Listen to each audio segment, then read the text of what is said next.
Hello everyone, welcome back to my channel. নিয়ে আসলাম মসুরের ডাল দিয়ে বোনা খিচুড়ি রেসিপি। তো প্রথমে দিয়েছি আমি সয়াবিন তেল, তারপর দিয়েছি পেঁয়াজ, গরম মশলা।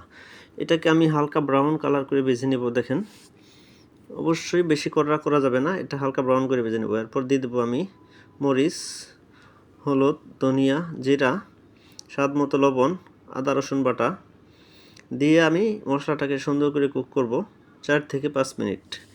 4 থেকে 5 মিনিট এটাকে কুক করার পর আমি দিয়ে দেব পরিমাণ মতো পানি। আমি যা চাল ইউজ করেছি তার ডাবল পানি দেব। দেখেন, পানি দিলে বলক আসা পর্যন্ত অপেক্ষা করব। এরপর দিয়ে দেব ধুয়ে রাখা ডাল এবং চাল দিয়ে এটাকে আমি হাই হিটে রান্না করব। এটা ঢাকনা দেওয়ার কোনো দরকার নাই যতক্ষণ পর্যন্ত পানিটা না শুকায়। আমি দিয়ে দেবো কিছু কাঁচামরিচ ফাড়া। তারপর এটাকে সুন্দর করে নাড়ব, নিচে যেন ধরে না যায় কোনোভাবেই।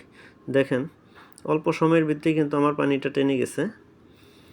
আমি এটাকে ভালো করে মিক্স করব উপরে নিচে, এবং উপরটাকে ভালো করে সমান করে দেব যেন ভিতরের গরমটা বাহিরে বের হতে না পারে। এবং দই দেব দমে।